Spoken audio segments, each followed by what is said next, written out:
Saludos, mi nombre es Emanuel Mundaray y en este reporte final yo les voy a hablar sobre el recubrimiento para el disco de corte. En este trabajo se aplicará la metodología ASPI, introducción, filtrado, ranqueo y documentación. Antes de empezar con la traducción, quisiera hablarles sobre mi producto, que es el de cortadora de disco, de corte, que es una máquina para cerrar o cortar longitudinal o transversalmente madera, metal, plástico u otros materiales. Está dotada de un motor eléctrico que la hace girar a gran velocidad a una hoja circular. Se caracteriza por realizar cortes precisos.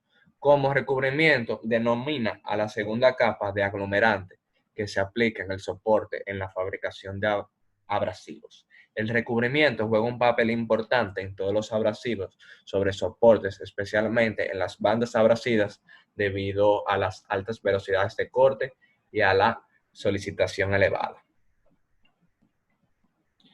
Tiene como función servir como un marco de referencia para que los componentes abrasivos se puedan posicionar dentro de cada una de las cuadrículas del disco de corte, para que así la estructura del disco sea más resistente y de esta manera cumplir el conjunto con las funciones de los otros componentes. Dentro de las restricciones no negociables, tenemos que debes tener un límite elástico adecuado, una tenacidad a la fractura, un modelo de guión, un esfuerzo constante, la máxima temperatura de servicio y una forma. Dentro de las negociables, tenemos que debe de ser resistente a los agentes medios ambientales, un material que tenga un bajo costo, que posea un proceso de manufactura con un bajo costo de producción y un bajo impacto ambiental. Como objetivo general, tenemos que es seleccionar el mejor material de acuerdo a las consideraciones requeridas o estimadas con el software CES EduPack Granda 2019 para el diseño de un recubrimiento de disco para una cortadora de disco, así como también escoger el proceso más adecuado que se deberá llevar a cabo para el diseño del mismo. Como objetivos específicos, tenemos maximizar el desempeño del material con respecto a la resistencia a fracturarse y a la tracción, maximizar el rendimiento del modelo, ya sea con relación del peso y la resistencia, minimizar el costo, tomando en cuenta el costo del material y los procesos de manufactura, así como también minimizar su impacto medioambiental, considerando todas las etapas de la vida de cada parte. Dentro de las variables de diseño, sabiendo que este componente está relacionado con los otros dos, debemos tener en cuenta que el entrelazado tenga una cuadrícula con un tamaño estándar. Debe de tener un diámetro estándar y el diámetro interno del círculo debe de tener un tamaño acorde, ya teniendo en cuenta en consideración el tamaño de las bridas de acero, así como también el disco en sí. Para el proceso seleccionado, tenemos que es el de laminado continuo. El objetivo de este proceso es producir una deformación permanente en el material de partida, aprovechando la ductilidad del acero, que es mucho mayor en caliente. Para ello, se hace pasar el material a laminar entre dos cilindros, como se muestra en la foto, que giran a la misma velocidad y en sentido contrario, y cuya separación es inferior al espesor, como se puede ver, muy poca distancia del material de entrada. Para el filtrado, para esta segunda etapa, lo ideal sería obtener de 1500 a 500 materiales tras este segundo paso. Si después del filtrado, con las restricciones no negociables, resultan más de 2000 materiales, debe hacerse una segunda etapa del filtrado utilizando una o más de las restricciones negociables según lo que se considere más pertinente para el diseño del recubrimiento del disco. Ahora procederé a decir las dimensiones, que tiene un diámetro de 230 mililitros, un espesor de 3 mililitros, un tamaño de orificio o diámetro interior de 23 mililitros, una velocidad máxima de 80 metros sobre segundo y 8500 revoluciones por minuto. El límite elástico es la primera propiedad a calcular o primera restricción no negociable, que vendría siendo la tensión máxima que un material elastoplástico pueda soportar sin sufrir deformaciones permanentes. Para poder calcular este debemos definir los siguientes parámetros, que es la fuerza, que es la carga máxima a la que el disco será expuesta.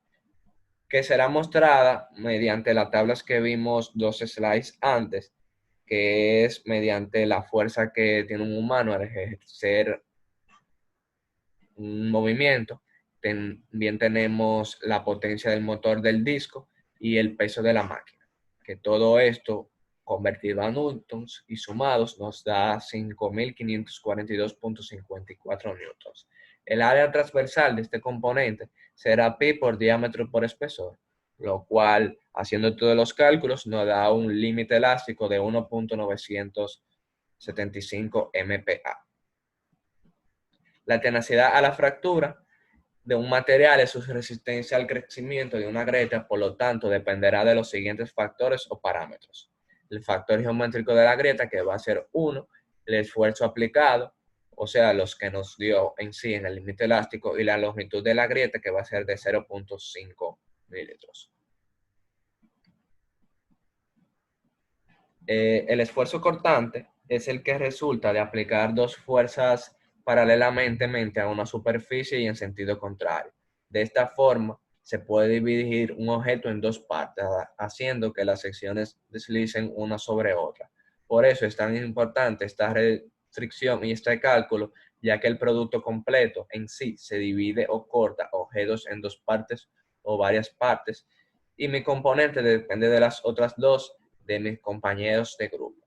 Sabiendo todo esto, tenemos que el esfuerzo cortante va a ser igual al esfuerzo sobre el área, y tenemos que nos da como resultado 698.62 GPa.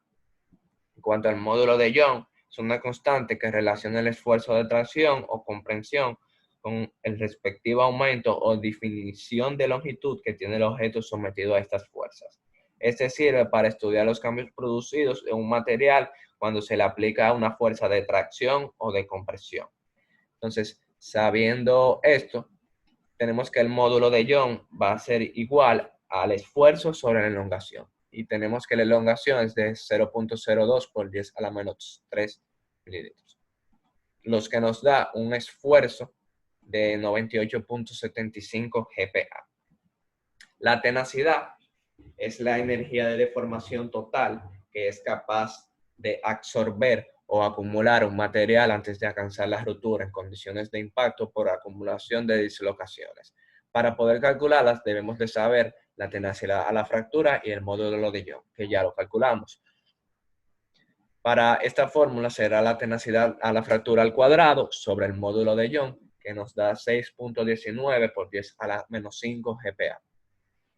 Para la máxima temperatura de servicio, tenemos que para aleaciones no ferrosas que generan un buen filo de ronda, debe de rondar dentro de los 925 grados Celsius como máximo, aplicando un factor de seguridad de 1 correspondiente a la temperatura de las estaciones de trabajo.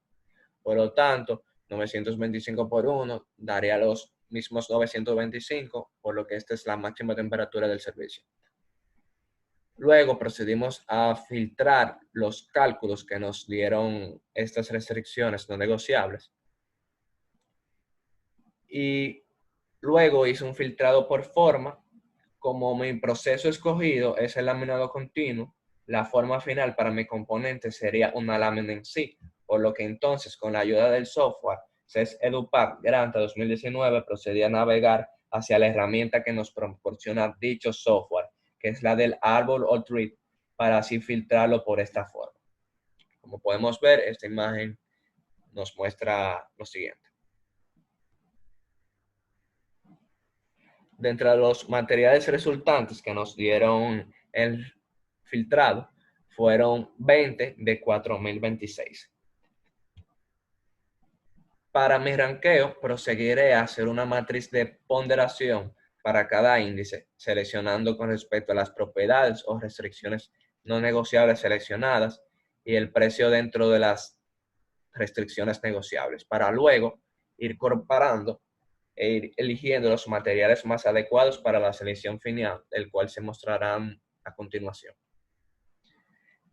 Escogimos el módulo de Young contra la densidad. Aquí podemos ver el gráfico, el límite elástico contra la densidad, y como podemos ver el gráfico también. el esfuerzo cortante contra la tenacidad a la factura. Para seleccionar estos materiales resultantes en base a los índices de desempeño y a las matrices de ponderación que vemos a continuación, proseguí a escoger los que más aparecían con más constancias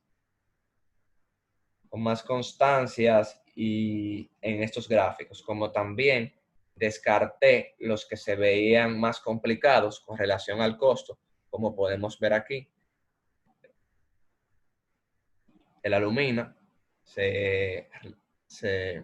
¿cómo decirle? Se aleja mucho de esto.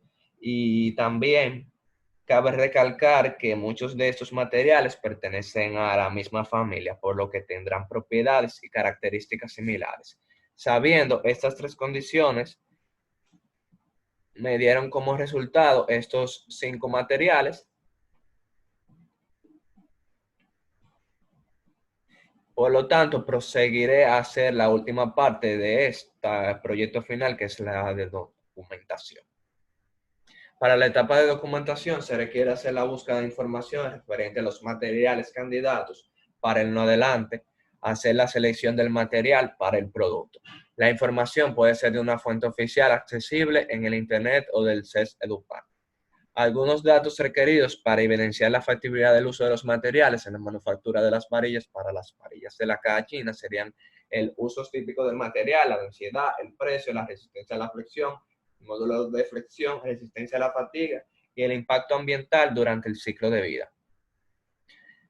Como podemos ver, el primer material, que es el de la alumina 99.95, es una cerámica que tiene como usos típicos o principales realizar cojinetes lisos, recubrimientos, herramientas de corte, sustrato para microcircuitos, revestimientos resistentes al desgaste, medios de molienda, así como bujías e aisladores. Aquí también vimos lo que nos salía en el software de Granta, las propiedades térmicas, eléctricas, etc.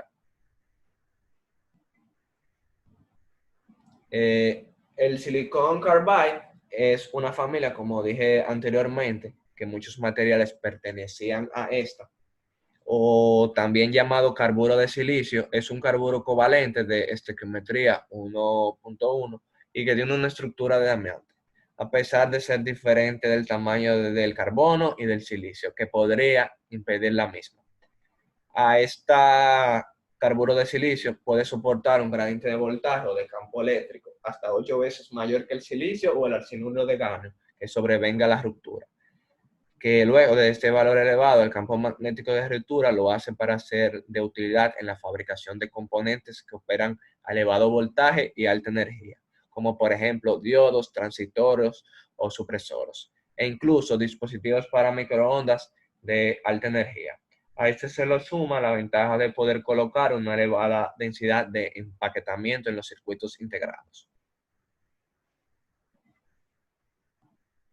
Como podemos ver aquí, lo define más en sí. El otro de esa misma familia, para comenzar con los materiales, el segundo en sí sería el silicon carbide, que es una cerámica el cual tiene las mismas aplicaciones que el primero de aluminio en carburo de tungsteno y metales duros. Para la realización, como dije, de cojinetes, de manguitos, revestimientos de boquilla, almohadillas de desgaste, componentes de soporte, de carga en equipos, de pruebas para mecánicos de alta temperatura. Aquí vemos las propiedades. El otro es el Silicon Carbide Ration Boron, que es un carburo de silicio utilizado para más piezas de válvulas de gas a alta temperatura, boquillas de cohetes, motores de hielos alternativos, pistones, camisas de cilindro, volturas de turbina de gas, inyectores de combustibles y quemadores. El otro es el Silicon Carbide Sinteret, que se produce mezclando inicialmente el polvo de carburo de silicio puro y puro con coadyuvantes de sinterización sin óxido. Aquí vemos las propiedades. Y por último tenemos el Silicon Carbide Hot Press, que es un carburo de silicio, también para presarlo en caliente, que tiene como gran uso en caras de sello mecánico, cojinetes, rotores de turbina de gas, dispositivos de alta temperatura y equipos de pruebas de laboratorio, así como también en bolos hidráulicos. Aquí podemos ver más a fondo las propiedades de este material. Para el análisis de ciclo de vida, proseguiré a hacer un ecoaudit o una auditoría ecológica con el fin de comprobar el nivel de emisiones de gases y consumos de energía de los materiales a lo largo de la vida útil del producto. Como dije al principio, esto es una auditoría ecológica, el cual se mostrarán los resultados de estas restricciones en cada etapa de la vida útil. Se asumen los siguientes datos para la ejecución de la referida auditoría ecológica, como es el peso del recubrimiento del disco, que es de algunos 0.5 kilogramos, el volumen de producción, que es de 1000 unidades, un contenido típico de reciclado, el proceso de manufactura, que es el laminado continuo, la distancia recorrida, que es de 80 kilómetros, debe de tener una vida útil más o menos de 2 años y puede ser en cualquier zona del mundo. Como se nota en la gráfica correspondiente a la huella de carbono generada a lo largo de la vida útil de cada uno de los materiales, se puede notar que casi todos los materiales comparten el mismo nivel de emisión de dióxido de carbono, como era de esperarse, debido a que pertenecen a la misma familia, a diferencia del aluminio, que es el verde, que se ve más bien chiquito, con una gran diferencia en comparación con los demás materiales. También procedimos a hacer uno a nivel de energía, que de igual forma dio que el aluminio 99.95 consume mayor energía al momento de procesarse, a diferencia de los demás materiales analizados que consumen la misma cantidad de energía.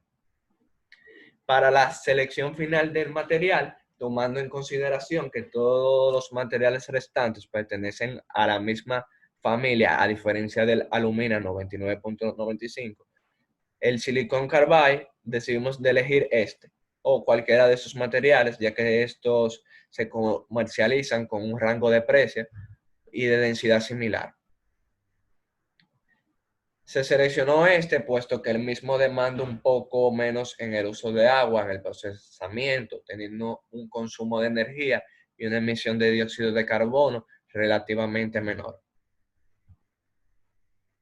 Dentro de las conclusiones y recomendaciones que yo daría, serán que los parámetros definidos en el proceso de selección del material base para la manufactura y el recubrimiento de un disco se ven satisfechos, puesto que se hizo la selección final de una cerámica cuyas propiedades generales exponen una gran resistencia ante temperaturas relativamente altas. En cuanto al proceso de manufactura, ya se verifica que el forjado cerrado en frío cumple con la forma requerida y el material seleccionado.